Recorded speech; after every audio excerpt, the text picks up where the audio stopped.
Bonjour à tous les amis, Zach Mwekassa, fondateur de Mwekassa.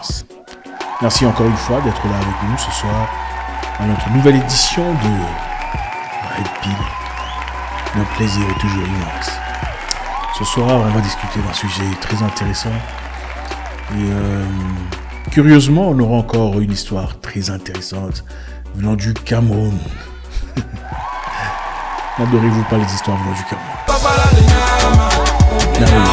Donc aujourd'hui on va essayer en toute humilité d'apporter un petit plus dans la situation d'un grand frère, Jean-Louis camerounais, agent de l'État qui traverse un moment compliqué. Donc avant de commencer, mettez un like, vous savez comment ça se passe. Mettez un like là maintenant pour commencer. Comme ça on va tous casser la baraque. Donc voilà, dans cette histoire époustouflante, Jean-Luc, agent de l'État, 42 ans, s'intéressait beaucoup à une jeune fille connue, une influenceuse. C'est ce que vous appelez, n'est-ce pas, influenceuse. Un concept que je n'ai toujours pas cerné tout à fait. Influenceuse, je ne sais pas, on influence quoi là? Qu'est-ce qu'on influence? Je ne sais pas trop. Mais voilà, elle est influenceuse, donc une fille connue, une fille respectée par beaucoup de personnes. Jean-Louis a commencé à entreprendre cette relation avec cette fille. Après un temps, très vite, il a compris certaines histoires de manière très foudroyante. Il a compris certaines histoires très vite. C'est-à-dire, c'est une fille qui est, vous savez, toujours sous les 31, belles photos sur Instagram, images bien sélectionnées, images bien tenues, très connues. Donc, il faut garder une image totalement positive, une image de classe, une image de réussite, une image d'argent. Vous savez, quand vous parlez d'argent, quelquefois sur Internet, où vous écrivez des trucs sur l'argent, il faudrait évidemment que votre image concorde à ce que vous dites, n'est-ce pas? Donc voilà, pendant cette relation, c'est Jean-Luc ou Jean-Louis? Putain. Jean-Louis, je crois. La fille a dirigé le monsieur vers une direction totalement différente de ce que lui connaît. C'est-à-dire, c'est une fille qui réclame beaucoup d'histoires. Elle veut des belles histoires, elle veut de l'argent pour s'entretenir. Elle veut beaucoup de choses. La dernière fois, elle a demandé à Jean-Louis, de lui acheter des bijoux, c'est-à-dire des chaînettes en or. Pourquoi? Parce que sa copine en avait aussi. Donc le copain de sa copine lui avait acheté des histoires en or, alors elle en voulait aussi, pour pas qu'elle paraisse moins qu'elle. Et aussi, d'après elle, c'est une façon d'honorer son mari. Donc notre ami Jean-Louis était obligé de trouver un moyen, malgré son maigre salaire, de placer le sourire dans le visage de cette jeune influenceuse. Donc, à plusieurs reprises, il a été confronté à de telles situations où il fallait, indépendamment de sa volonté, sortir de l'argent de sa poche pour essayer d'améliorer, de faire pimper sa dulcinée. Plus récemment, elle a demandé de l'argent pour aller à Dubaï. Pourquoi? Parce que sa copine aussi partait à Dubaï. Le copain de sa copine l'aurait envoyé à Dubaï en business class. Alors, il fallait aussi qu'elle parte à Dubaï en business class et prendre des photos, tout ça. Instagram, influenceuse. Jean-Luc s'est battu. D'après lui, il aurait fourni beaucoup d'efforts pour essayer d'équilibrer les choses. C'est-à-dire, il voulait une histoire sérieuse avec cette fille. Il a donc parlé avec la fille sur comment il devrait procéder. Il fallait de l'argent pour faire leur cérémonie de fiançailles. Il a donc pris l'argent qu'il avait, équivalent de 4 000 €, a remis entre les mains de la fille pour préparer l'histoire de fiançailles. Et cette jeune dame a pris l'argent et l'aurait investi dans un business avec sa copine de Dubaï. Et quelques temps après, le business avec sa copine est tombé en faillite. Au revoir les 4 000 €. Notre ami Jean, lui, est très perturbé. Il a du mal à comprendre dans quelle direction il part. Et je comprends tout à fait. Ce n'est pas facile. Donc, il nous a écrit pour comprendre, pour savoir. Il se bat. Il a fait tout ce qu'il pouvait pour essayer d'accumuler de l'argent afin de concrétiser cette histoire. Il sait que chez nous, en Afrique, généralement, la femme veut se marier. Lui aussi, en tant que homme de respect, voudrait bien se marier, se caser, avoir une vie, faire des enfants. Mais il ne comprend pas ce qui se passe. Donc voilà les amis, si vous avez une idée, arrêtez la vidéo là maintenant et faites votre commentaire sur ce que vous pensez est en train d'arriver à Jean-Louis.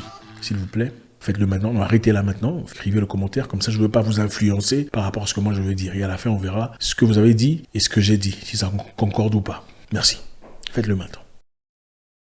Donc voilà, notre très cher ami Jean-Louis, merci encore infiniment de nous contacter. C'est toujours avec beaucoup de plaisir qu'on prend ce temps pour essayer d'échanger. Plateforme pour les hommes, Ça fait plaisir de pouvoir échanger et nous comptons sur nos participants pour vous apporter les éléments essentiels. Vous savez, comme je le dis très souvent, l'homme ne change pas, il devient de plus en plus lui-même. Et ce n'est pas très compliqué de savoir quand une femme t'aime ou pas. Il suffit d'observer, de regarder simplement ce qui se passe autour d'elle, comment elle réagit, comment elle parle de vous, quelles sont ses priorités, les conversations qu'elle déclenche. Voilà. Vous avez dit qu'elle ne parle pas très souvent de votre histoire de mariage. Elle n'en parle pas. On va commencer par là. Elle n'en parle pas. Elle en parle rarement en tout cas. Moi, ça me dérange. Vous savez, on est en Afrique. Et en Afrique, quand une femme prépare son mariage, c'est son mariage. Elle en parle tout le temps, tout le temps. Fiançailles ou pas, enfin, dot ou pas, peu importe. Mariage traditionnel, elle en parle. Elle veut savoir ce qui se passe. Elle veut savoir comment vous allez procéder. Une femme qui prend l'argent que tu lui as donné pour la dot et l'investit dans un business qui tombe en faillite. C'est inquiétant. D'abord, je voudrais que tu comprennes. Quand une femme aime un homme, cet homme devient un peu comme son frère. Je sais que ce n'est pas le mot approprié. Mais cet homme fait partie de sa vie. Ça veut dire, elle n'est plus détachée à ta personne. Elle devient soudée à ce que tu es. Tes difficultés deviennent ses difficultés. Tes problèmes deviennent ses problèmes. Donc quand une femme t'aime, elle sait que tu es agent de l'État et que tu ne gagnes pas nécessairement beaucoup d'argent. Elle ne te fera pas faire des folies. Elle ne t'obligera pas à acheter des histoires en or, des chaînettes en or, des gourmettes, des sacs Gucci et tout le reste pour faire comme ses amis ou simplement pour ne pas paraître pauvre. Sachant que l'amour pour toi est authentique. À moins que ça ne soit pas authentique. Et qu'elle se serve de toi comme tremplin pour élever son image personnelle. Quand une femme t'aime, c'est évident. Mon frère, les femmes ici vont chercher de l'argent quelque part ailleurs pour donner à leur mari ou leur copain ou leur fiancé pour le stabiliser. Celle-ci d'abord, comme tu me l'as dit, on va se tutoyer pour être facile. Tu m'as dit que cette fille vient d'une famille pauvre, c'est-à-dire une famille difficile. Mais elle vient chez toi et commence à chercher à vivre comme Diana Ross, comme Kim Basinger, comme une vie à l'américaine. Ça n'a aucun sens.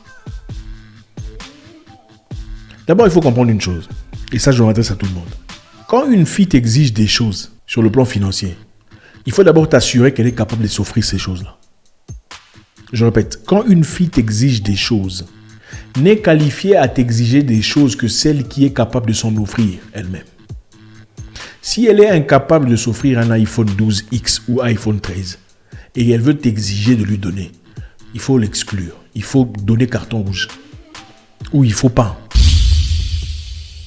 Parce que comment va te demander des choses qu'elle ne peut pas s'offrir elle-même?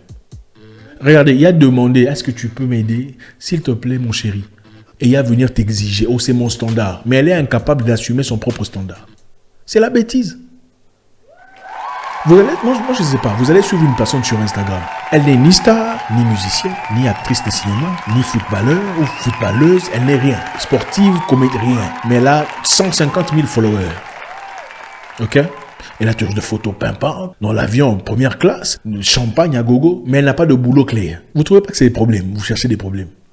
Elle est qui? Non, expliquez-moi, elle est qui? Elle n'a pas de boulot, elle n'est pas chanteuse, elle n'est pas actrice, elle n'est pas tout ça, mais elle a 150 000 followers qu'il faut nourrir quotidiennement, visuellement, avec des photos avec du champagne, des photos à Dubaï, des photos à Hong Kong. Comment ça se passe? Comment vous expliquez ça? Et vous appelez ça influenceuse? Moi, je ne sais pas. C'est quel genre de boulot ça? Enfin, moi, je ne sais pas, expliquez-moi. Comment penses-tu avoir une vie de paix avec une telle personne? C'est même pas possible. Parce que déjà, elle souffre de narcissisme. C'est ça le narcissisme. Et de mégalomanie frénétique. Quand tu as un besoin essentiel, tu te vois beaucoup. Je vais vous donner un exemple simple. Le chat qui se regarde dans une glace. Qu'est-ce que le chat voit? Un tigre. C'est ça la mégalomanie. Pourquoi vous ne cherchez pas des filles normaux qui ont des comptes bloqués? Pour entrer, il faut envoyer des demandes pour voir ce qui se passe. Ça vous crée moins de problèmes. C'est vrai que parmi elles, il peut y avoir des gens difficiles. Mais une personne qui est clairement narcissique, vous cherchez quoi? Chez elle, c'est là-bas à la fin de Yaoundé. Mais elle veut une vie toujours toujours dans les lieux les plus huppés de la ville. Elle ne peut pas accepter, elle dit que c'est son standard. Elle ne peut pas accepter le bas de son standard. Ça, moi j'ai du mal à comprendre ça. Si vous rencontrez une femme, je veux pour rectifier, vous rencontrez une femme entrepreneur, une femme qui a réussi dans sa vie, ou une femme qui se bat pour réussir, qui clairement veut partager avec le monde la plénitude de sa vie, elle met ses belles photos, les photos de son voyage, les fruits de son travail. Là, j'acclame. Bravo.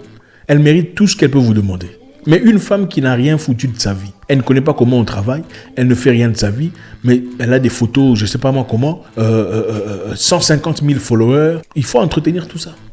Maintenant, il faut vous poser la question, est-ce que vous êtes prêt à embrasser ce sentier? Êtes-vous prêt à faire le sacrifice nécessaire pour entretenir une narcissique? Oui, parce que généralement, c'est du narcissisme. Les gens mettent des photos comme ça pour attirer un business. Peut-être qu'elle travaille dans les cheveux, ok, il faut mettre des cheveux, tout ça pour attirer la clientèle. Peut-être qu'elle a une boutique, elle vend des habits, il faut mettre des photos jolies pour attirer des habits, tout ça, c'est normal. Peut-être qu'elle est actrice ou comédienne, il faut attirer du monde. Bon, toi, tu n'es rien, tu n'es personne. Tu as 150 000, 200 000 followers. Ils te follow en quoi? Tu ne chantes pas, tu n'es pas chanteuse ou chantre.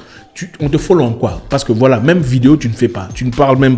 Au fait, il n'y a rien de beau qui sort de ta bouche. Qu'est-ce qu'on vend? C'est quoi la marchandise? Mes frères, il faut revenir en arrière. Cette dame ne t'aime pas. Parce qu'il y a des dames ici qui donnent à leur mari l'argent pour aller les épouser. Quand une femme t'aime, elle est prête à te donner l'argent pour aller l'épouser.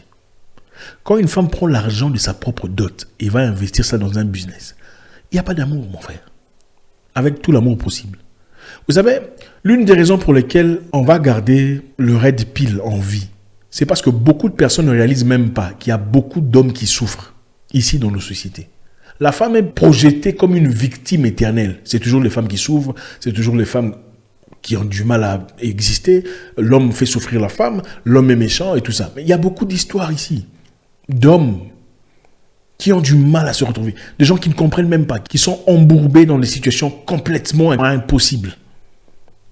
Mon frère Jean, lui, fais un pas en arrière. Retire-toi un peu. Quand c'est toujours toi qui appelles la femme, il y a un problème. Quand c'est toujours toi qu'il faut négocier, qu'il faut demander pardon quand vous vous chamaillez, il y a un problème. Quand elle n'a jamais tort, c'est toujours toi qui as tort. Même quand elle a tort, c'est toi qui as tort. Il faut aller t'excuser. Il y a un problème. Quand elle ne parle pas de son propre mariage, propre dot ou fiançailles, elle n'est pas excitée à t'épouser, elle n'est pas... Il n'y a pas d'engouement. Soit elle se sert de toi, ou je ne sais pas. L'homme ne court pas derrière la femme. La femme plaît à l'homme, l'homme se présente, l'homme plaît à sa femme.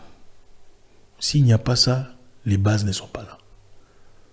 On ne gagne pas le cœur d'une femme en courant après elle. C'est impossible. Au fait, les femmes sont comme des chats. Ça, j'en parlerai prochainement. Je vous explique.